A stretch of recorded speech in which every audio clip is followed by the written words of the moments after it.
প্রিয় দর্শক, এই মুহূর্তে আবহাওয়া দপ্তরের যে পূর্বাভাস রয়েছে তাতে করে এক্ষুনি আকাশ পরিষ্কার হওয়ার কোনো সম্ভাবনা নেই, বরং বাড়বে বৃষ্টির দুর্ভোগ। আলিপুর আবহাওয়া দপ্তর পরিষ্কার জানিয়েছে এখন বৃষ্টি থামার কোনো লক্ষণ নেই।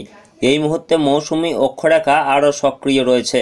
বঙ্গোপসাগরে ভয়ঙ্কর নিম্নচাপ রয়েছে, এছাড়াও একটি পূর্ব পশ্চিম অক্ষরেখাও রয়েছে।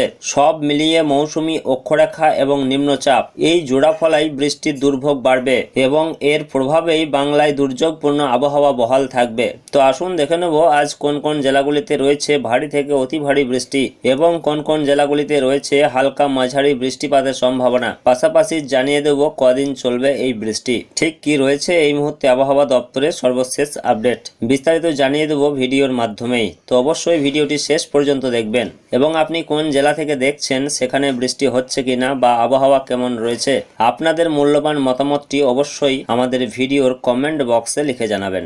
প্রিয় দর্শক, রাজ্যে আবারও সক্রিয় হয়েছে মৌসুমি অক্ষরেখা এবং নিম্নচাপ। তার প্রভাব পড়তে চলেছে উত্তর ও দক্ষিণবঙ্গ জুড়ে।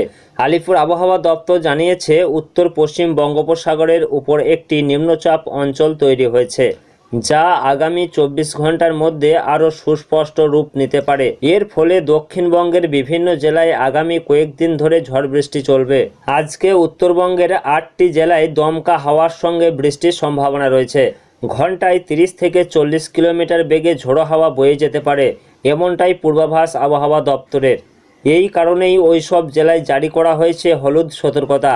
পাশাপাশি এদিকে জলপাইগুড়ি, কালিম্পং এবং আলিপুরদুয়ারে ভারী বৃষ্টির সম্ভাবনা প্রকাশ করেছে আবহাওয়া দপ্তর। যদিও বৃহস্পতিবার থেকে উত্তরবঙ্গে বৃষ্টির পরিমাণ কিছুটা কমতে পারে, তবে রবিবার ও সোমবার আবারও উত্তরবঙ্গের কিছু জেলায় ভারী বৃষ্টির সম্ভাবনা রয়েছে। এদিকে দক্ষিণবঙ্গেও সক্রিয় রয়েছে নিম্নচাপ। তার জেরে বুধবার থেকে শুরু হয়েছে ঝড় বৃষ্টি। দক্ষিণ 24 পরগনা, পূর্ব মেদিনীপুর, পশ্চিম মেদিনীপুর এবং ঝাড়গ্রাম জেলার কিছু অংশে 7 থেকে 11 সেন্টিমিটার পর্যন্ত বৃষ্টি হওয়ার সম্ভাবনা রয়েছে। এছাড়াও কলকাতা সহ বাকি জেলাগুলিতে হালকা থেকে মাঝারি বৃষ্টি হতে পারে। বৃহস্পতিবারও দক্ষিণবঙ্গের প্রায় সব জেলাতেই বজ্রবিদ্যুৎ সহ ঝড় বৃষ্টির জন্য হলুদ সতর্কতা জারি করা হয়েছে। শুক্রবার দক্ষিণ 24 পরগনা, পূর্ব ও পশ্চিম মেদিনীপুর এবং ঝাড়গ্রাম জেলাগুলিতে ফের ঝড় বৃষ্টির সতর্কতা থাকবে। আগামী সোমবার পর্যন্ত দক্ষিণবঙ্গের বিভিন্ন জেলায় বিক্ষিপ্তভাবে ঝড় বৃষ্টি হতে পারে বলে পূর্বাভাসে জানানো হয়েছে। আবহাওয়া দপ্তরের মতে এই নিম্নচাপের প্রভাবে রাজ্যের বিস্তীর্ণ অংশে বৃষ্টির দাপট বজায় থাকবে, ফলে জনজীবনে কিছুটা প্রভাব পড়তে পারে।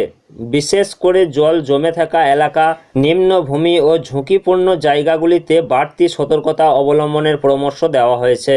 প্রশাসনের পক্ষ থেকেও সাধারণ মানুষকে সতর্ক থাকতে বলা হয়েছে, ফলে দুর্যোগ থেকে এখনই রক্ষা পাচ্ছে না রাজ্যবাসী। গোটা সপ্তাহ জুড়েই এই পরিস্থিতি বজায় থাকবে।